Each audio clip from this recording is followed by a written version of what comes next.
Assalamualaikum warahmatullahi wabarakatuh. Saya Dwi Siska Martiana, NPM 192103059.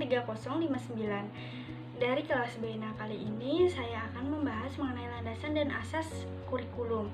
Sebelum kita membahas mengenai landasan dan asas, sebaiknya kita mengetahui mengenai kurikulum. Kurikulum adalah sesuatu yang direncanakan sebagai pegangan guna mencapai tujuan pendidikan. Apa yang direncanakan biasanya bersifat ide, yaitu suatu cita-cita atau harapan suatu warga negara. Selanjutnya, kita membahas mengenai landasan. Yang pertama, landasan filosofis, mengacu pada fungsi dan tujuan pendidikan nasional sebagaimana yang tercantum di dalam Undang-Undang Nomor 20 Tahun 2003 Pasal 3. Nah, pengembangan kurikulum harus berakar pada budaya bangsa, kehidupan bangsa pada masa kini, dan kehidupan bangsa pada masa yang akan datang. Nah, pendidikan ditujukan untuk mengembangkan kecerdasan intelektual dan kecerdasan akademik melalui pendidikan disiplin ilmu. Filosofi ini menentukan bahwa isi kurikulum 2013 adalah disiplin ilmu dan pembelajaran. Dengan demikian, kurikulum 2013 menggunakan filosofi mengembangkan kehidupan individu peserta didik dalam beragama, berkreativitas, seni, berkomunikasi, nilai, dan berbagai dimensi inteligensi yang sesuai dengan peserta didik. Ada yang kedua yaitu landasan yuridis.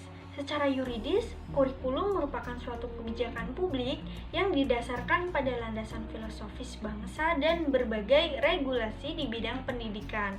Landasan yuridis kurikulum 2013 adalah yang pertama, Undang-Undang Dasar Negara Republik Indonesia tahun 1945. Yang kedua, ada Undang-Undang Nomor 20 Tahun 2003 tentang Sistem Pendidikan Nasional.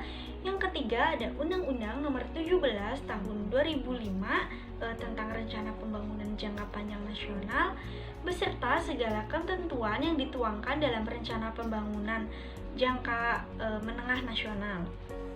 Yang terakhir, Peraturan Pemerintah Nomor 32 Tahun 2013 tentang Standar Nasional Pendidikan, revisi dari Peraturan Pemerintah Nomor 19 Tahun 2005.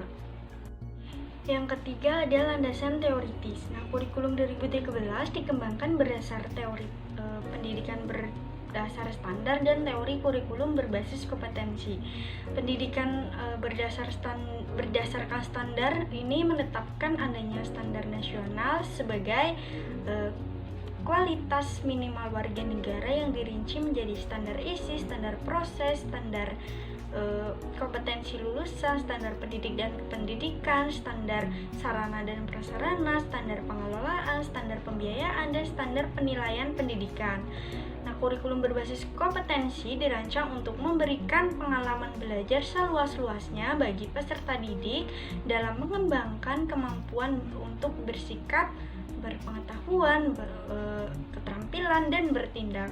Kurikulum 2013 menganut pembelajaran yang dilakukan guru dalam bentuk proses yang dikembangkan berupa kegiatan pembelajaran di sekolah, kelas, maupun di masyarakat. Nah, yang kedua ada pengalaman belajar langsung peserta didik sesuai dengan latar belakang, karakteristik, dan lain sebagainya. Yang keempat ada landasan empiris.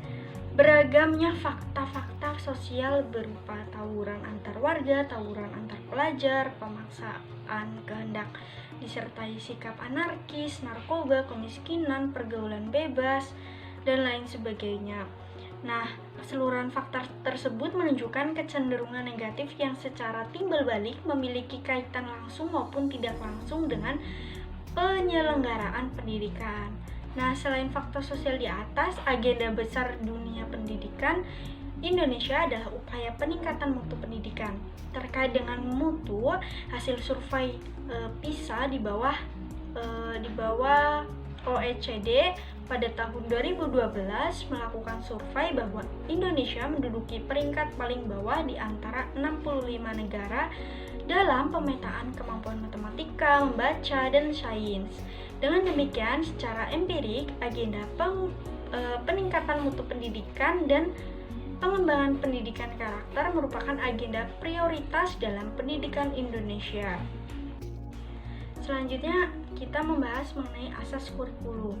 Di dalam mengembangkan kurikulum, perlu diperhatikan asas-asas kurikulum yang meliputi asas filosofis, asas psikologis, asas sosiologis, asas organisatoris, dan asas teknologi. Yang pertama ada asas filosofis dalam penyusunan kurikulum, berarti bahwa penyusunan kurikulum hendaknya berdasar dan terarah pada falsafah negara yang dianut.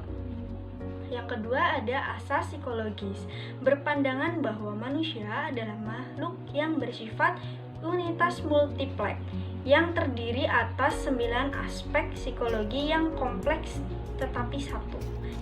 Ada asas sosiologi, berarti kurikulum sekolah dalam penyusunan dan pelaksanaan banyak dipengaruhi oleh kekuatan-kekuatan sosial yang berkembang dan selalu berubah di dalam masyarakat. Yang keempat ada asas organisatoris, lebih condong kepada masalah dalam pembentukan bahan pelajaran yang akan disajikan, tentunya yang sesuai dengan kurikulum pemerintah untuk mencapai tujuan pendidikan nasional. Yang terakhir ada asas teknologi, yaitu kurikulum tidak boleh meninggalkan kemajuan teknologi pendidikan. Peningkatan penggunaan teknologi pendidikan akan menyebabkan naiknya tingkat efektivitas dan efisien proses belajar mengajar di dalam kelas maupun di luar kelas, yang selalu menonjolkan peranan guru terutama dalam memilih bahan dan penyampaian materi ketika pembelajaran dimulai atau dilaksanakan. Sekian pemaparan dari saya, semoga bermanfaat. Apabila ada kata-kata yang salah atau tidak berkenan, mohon dimaafkan. Wassalamualaikum warahmatullahi wabarakatuh.